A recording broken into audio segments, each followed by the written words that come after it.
The second thing is that many people in NRM are concerned that given the amount of power and influence Anita Among has accumulated, and the money she has accumulated. I've told you she has influence in the parliament. She has influence across the country in all LRM structures, but she also has influence in the judiciary, overwhelming influence in the judiciary. What? And then she has also a huge influence on Ugandan elites in whether muftis or bishops or ministers whose children every day she's employing at parliament. She has a lot of say over many things. And people are concerned that a person with that amount of power, and especially if you're looking towards a future transition, you don't want her to be speaker.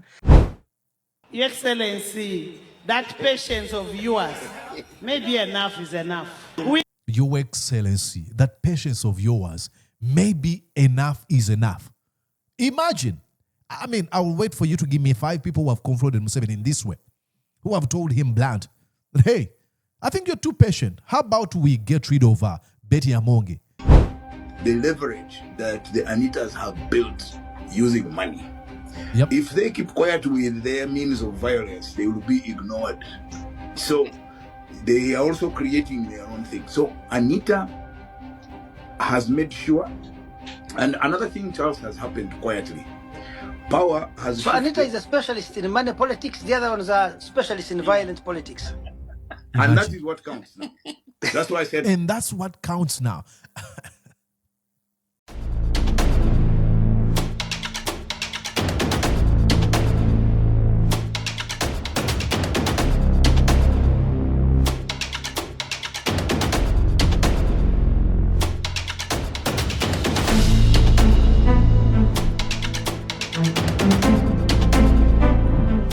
And yes, indeed, broadcasting from these United States of the America. Good morning, good afternoon, and good evening from wherever you're watching me and at whatever time you might watch this conversation. My name is Mordecai Murisa, and you're welcome to Mordecai Murisa Live. Now, ladies and gentlemen, as we continue to put up a fight against the Museveni criminal regime, a fight that was started by a number of people, the likes of Paul Kawanga Semwogerere, the Dr. Chiza Besigye, fight that is being put up by the likes of Gregory Mugisha Muntu, Kyagulanyi Ssentamu Robert as we speak, and so many others, those whose names are never mentioned in political talk shows or commentaries like this one. Those whose names are never, or faces are never put on front pages of newspapers. This battle continues. It goes on because it is a battle will only be won when the Museveni criminal regime falls. But as we put our focus, or we might think that, these are people who are going to put up a fight and see the Museveni criminal regime coming, tumbling down. It might be another way. Maybe the fall of the Museveni criminal regime might come from within. And why am I making these comments? I'm making these comments in regards to what was said by none other than Andrew Mwenda, the sympathizer of the Museveni regime, was commenting about the speakership race between Nobert Mao and Anita Among. As this battle of the speakership heats up between those two camps, Andrew Mwenda sort of gave a warning. As we all know, he's a known supporter of the Museveni and Muhoozi Kainerugaba. So I don't take him to be serious because at the end of it all, he supports the axis of evil, Muhoozi and Museveni. But even a dead clock, they say, it's usually right at least twice a day. So he sort of described what you can see as an unprecedented grip on Uganda's political and judicial landscape in a widely viewed YouTube conversation with his fellow media gurus or veterans, Charles Onyango-Obbo and Robert Kabushenga. Mwenda claimed that Anita Among effectively has the entire judiciary under her influence. That is really threatening. That's really sad. She has the judiciary under her influence, which leaves anyone challenging her in court with virtually no chance of success. He further alleged that she strategically employs the children of judicial officers in parliament, which creates, the conflict of interests, and then it compromises the independence of the judiciary. Now, Mwenda's revelation paint a picture of a politician who has mastered the art of dark power. There's nothing to admire from that because it is grotesque. It's wrong. I mean, controlling an entire institution. Mwenda suggests that Anita Among has studied and refined the Museveni-style playbook, consolidating influence through patronage, strategic appointments, and calculated intimidation. And that's no lie. I mean, we saw what she did with people who were running against her in the parliamentary elections. I mean, remember this article of, I think was a Daily Monitor. Let me show you here. Remember this article. Read here. 3 women seeking to unseat Anita Among. None of them, the 3 aspirants for Bukede Yaumani Member of Parliament seat, are sued together. They were sued with the Electoral Commission. She ended up having no challenger in that race. So you understand how she's studied Yoweri Kaguta Museveni. But Andrew Mwenda tells us that this is how she has studied and refined the Museveni-style playbook using those tactics. Her influence extends beyond parliament and into the courts. That should tell you that, she must be positioning herself for a higher office, potentially eyeing for the presidency itself. And this should scare you and I. But maybe it might give birth to the end of the Museveni regime. Maybe we should be happy. The rise of Anita Among is more than a political story. It is a warning how vice signaling and employing intimidation, violence, and coercion be badges of honor. It underscores the ways in which power can be accumulated, weaponized, and shielded from accountability, which is really dangerous. I'll go on and play the words of Andrew Mwenda. Listen to what he says here. And then from there, I'll give my commentary. Where's Andrew Mwenda? Right here. Watch. Nah, but come on. He was not running. So he went to run because the president wanted him in parliament. And it is also said that there are very many forces in it. That constituency was created for him. Because that is one. The second thing, the second thing is that many people in NRM are concerned that given the amount of power and influence Anita Among has accumulated, and the money she has accumulated, I've told you she has influence in the parliament, she has influence across the country in all LRM structures, but she also has influence in the judiciary, overwhelming influence in the judiciary. What? And then she has also a huge influence on Ugandan elites in whether muftis or bishops or ministers whose children every day she's employing at parliament. She has a lot of say over many things. And people are concerned that a person with that amount of power, and especially if you're looking towards a future transition, you don't want her to be speaker. So the effort to get her out of the speakership race is very big. Oh. And yes. There's a concentrated effort that she should not return as speaker because that is too much concentration of power, especially at this time when the president is not growing young, he's aging. So we are going to see a serious contest for speaker. But ultimately, the person who will determine who becomes speaker is Yoweri Museveni. Because if Yoweri Museveni calls Anita Among and says, I don't want you to run, she will not run. And if she goes against him, he has many tools against her. Should have said that. He can do what? You know what he was trying to say? He can, he has many tools. Say it. We know what you want to say. Because if Yoweri Museveni calls Anita Among and says, I don't want you to run, she will not run. And if she goes against him, he has many tools against her that he can employ. And I'm sure she's smart enough to know. She's smart to know. Now, that, like I said, this is the axis of evil. When he says, and I'm sure she also knows. Now, this is a warning. Andrew Mwenda, as a lobbyist, a soft seeker and an opportunist within the Museveni criminal regime, because Andrew Mwenda used to criticize this criminal regime. He knows that it is illegal, unethical, and immoral to abduct, torture, and kill innocent people, to post on your social media and brag about killing people. But now, he's shielding the criminal regime and the actions of Muhoozi Kainerugaba. But imagine, there's a world where these people live. When he says, oh, she has all this power, and she's influencing the judiciary, she's doing ABC, but she knows if she doesn't toe the line, Museveni will do ABC to her. These people have a Machiavellian way of thinking about service.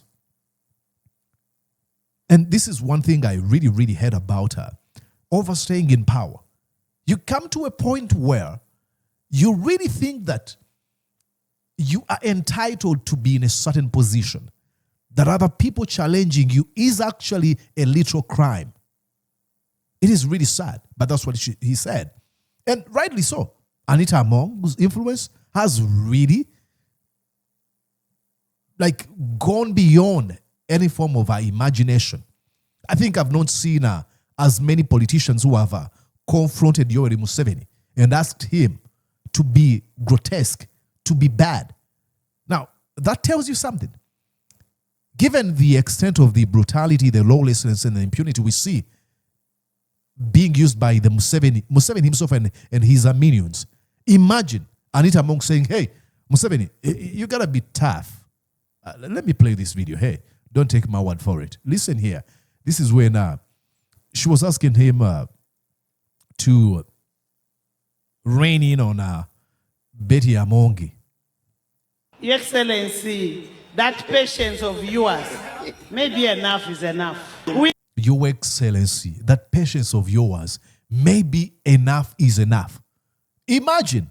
I mean, I will wait for you to give me 5 people who have confronted Museveni in this way, who have told him blunt that, hey, I think you're too patient. How about we get rid of Betty Among? Your patience is maybe enough is enough. She was pretty much telling him, hey, fire her, do something. You got every weapon you have at hand. Employ some of them against this Betty Among. We cannot allow people to step on a plate that has fed you. During the time you pretend with us. And Your Excellency, I am speaking as the second national vice chairperson. She's reminding him, I'm speaking as the second national chairperson. And look at her. This guy. I know I am your vice, but I must do work for you. Wow. I know I am your vice, but I must do work for you. That's Anita Among reminding Yoweri Kaguta Museveni. So you understand, she has this influence. And you can realize that power is getting over her head. She doesn't, I don't want to say she doesn't understand. I don't know really what happens in the psychology of these people when they get too close to Museveni. Do they get manipulated into thinking that Museveni loves them? But besides that, if you have influence, that's besides the point. I mean, if you have influence over judiciary and with the clergy, and you have some members of parliament that you have bought and you believe they're in your cohort, they are going to do your bidding in case you want them, you might convince yourself that, hey, I can actually be president. So, the ascendancy of Anita Among to presidency, I'm not trying to say it's going to be democratic. They don't believe in any concept of democracy. Zero. So, there's going to be some power struggle at the top that you're going to see. And I'm here for it because in the end, I want the Museveni criminal regime to fall. So my theme here is let them fight. But more, as we talk Anita Among, she's pervertedly smart. As she's doing that in parliament, her husband, Moses Magogo, is strategically placed in a very good position, as Kabushenga explains. Watch here. Now, Andrew, I go back to answer your question, which was puzzling you. Why have the violent guys come back? They have seen the leverage that the Anitas have built using money. Yep. If they keep quiet with their means of violence, they will be ignored. So they are also creating their own thing. So Anita has made sure, and another thing, Charles, has happened quietly. Power has So shifted. Anita is a specialist in money politics. The other ones are specialists in violent politics. And that Imagine. is what counts now. That's why I said. And that's what counts now. Oh my God. And that's what counts now. Money or violence. I'm not blaming them. I mean, they're just saying facts, no lie detected. But how did we get to this point? But the point I wanted also to make, Charles and Andrew, is that you now have basically someone at the table who tomorrow, when it comes to the bargain, she will have the resources, she will have the money. You cannot ignore her, whether you like it or not. Now, the question is... That's true. How, does she now leverage parliament to cut a deal or to force outcomes out of the president, and the president starts to make concessions? Can the president still remove her? The way he removed Wapa, the way he removed, all the others before, after that. Those are serious questions. And, I was also telling you, sorry, I forgot this. I wanted to make this point. I don't know if you guys have noticed, but power has shifted once again. In 2005, up to 2005, the political power sort of sat in the NRM secretariat. In 2011, it did.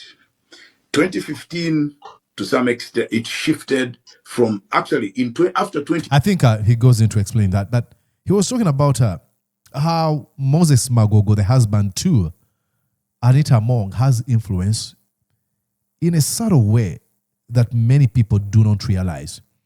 He's the president of the Federation of Uganda Football Association. Uganda.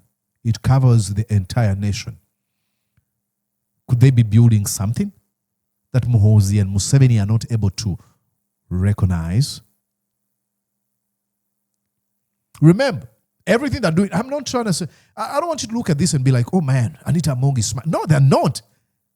These are people who do not believe in the fair way of playing games. They're trying to find ways of how they can cheat. And that's what they're doing. Violence, manipulation, money, intimidation, coercion, domination, to mention but a few. Okay, I think I had a few more stuff to show you here. For example, they're talking about how she's using money and violence and stuff like that. Listen to how Onyango-Obbo was talking about the salary of the speaker. I can tell you with authority, the speaker's salary is also, the MPs don't know. The people who determine the speaker's salary are the parliamentary commissioners. Who are appointed by the speaker. Who are influenced by the SEC. Influenced, yeah. Imagine that. And approved by the speaker, because if the speaker does not approve you to be a parliamentary commissioner, you cannot make it. You saw what happened to Zake. How much money do these people get? How much money do they get? And how much influence do... oh, jeez. Okay. They said the moment we allow Zake in the house, he's going to spill the beans.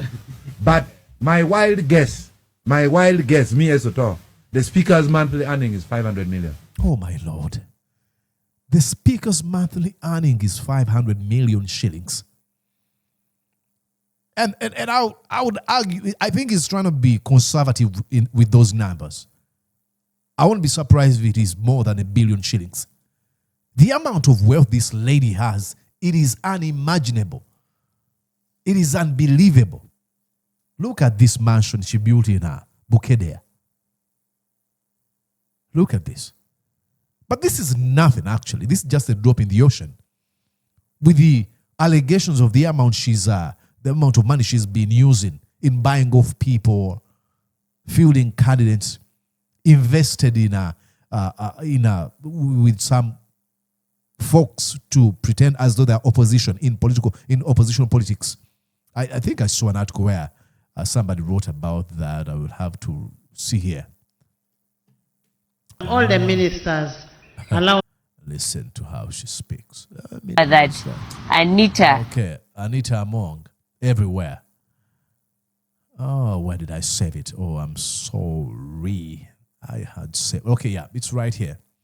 I'll read you a few lines. And this is when they were fighting Anita Among alongside Borora Herbert Anderson. After the 2021 elections, there was a discussion about parliamentary system of election roving around. In this, Madam Anita picked interest and started picking her own allies like one picking beans. Those close to her have been empowered to the brim. They are facilitated through endless trips, and some, their mileages were revised accordingly. The essence of this was that she raises her bargaining power in parliament to ensure that this comes to life. NRM members of parliament who are not in her cohort, Madam Anita is sponsoring candidates against them. With the idea that also secretly she can fund some opposition MPs to join her struggle. However, also to ensure her possible return as speaker in case the elections status quo remains. She experienced how Kainerugaba was stopped. Madam Anita is trying to make sure that she gets numbers both in opposition, NRM, and independents in that. In case NRM does not support her candidature in 2026 as speaker, she can go independent since she has more sponsored members of parliament not loyal to either parties with majority members of parliament but to her. Imagine that. So she can go independent. She has the numbers. Many of them. I mean, I heard what's the deputy speaker, Tayebwa, is into the business of lending money. I think that's what Speaker Anita Among is doing. In the censure against Namuganza, she proved it. Though Mr. Museveni had met and asked the speaker to stop, she went on with the move simply because she wanted to show the president that she's in charge of her parliament. Okay. Do these folks remember the days of Super Prime Minister John Patrick Amama Mbabazi, the untouchable, the right-hand man of Museveni? Okay. Maybe Anita Among might be having a few folks who think that it is time to get the Museveni regime and they're using it. Could we see a rebellion of sorts against the Museveni establishment? Could we see a split within the Museveni criminal regime? I love it. Hey, division. I don't want any person to interrupt them when they are going against each other. Wow. Okay, I think I don't want to go into more details of that. But pictures like this can tell you what I'm talking about. Imagine a member of parliament kneeling before the Speaker of Parliament. I haven't seen that. I've never seen that. Ever. Not in the Ugandan parliament. Never. But that's not all. There's a number of pictures of him hugging with the likes of Medad Lubega. Is it Segona or Matthias Simpuga and Semuju? She's very friendly, but in an opportunistic way. For example, look at this picture. She's good at bargaining, but not for the right reasons. Don't mistake her bargaining for something that you should be doing. Oh my God. I'm looking at here at a few other pictures of Anita Among. So, let it happen. If this is a window that will usher us into, that will show us one way the Museveni regime can actually go down, I'm here for it. I can't wait to see them tearing each other apart when they fail to agree. I love it. Let me know what you think. Am I reading too much into this? Is she just a pawn in Museveni's political chess and she's going to be discarded very soon? Is she having this too much influence? I might have not even scratched the surface of how influential she is with those members of parliament, because many of them were sponsored by her money. So tell me, what am I missing out on this? Write down in the comment section, and I would truly, truly appreciate. With that said, my name is Mordecai Murisa. Please, I continue to invite you to be part of the producers of this show. Be a producer of this Mordecai Murisa live show by joining the family 20,000 shillings a month. I decided to introduce this way of helping fund the production here. If you want to be part of the family, please go on and write to me on my WhatsApp +1 712 303 7831. Excuse me. +1 712 303 7831. That's my WhatsApp. Write to me and be like, hey, Mordecai, I'd like to be producer of this show. Yeah, we are looking for 100 people. I think we have around 15. So if you want to be part of the family, join us. I would truly appreciate it. All right, guys. Love you all. Until we catch up again. Bye-bye for now. Did you enjoy what you just watched? I'm sure they did. I'm going to guess that you did. How about you consider subscribing to Mordecai Marissa Live YouTube channel? Thank you.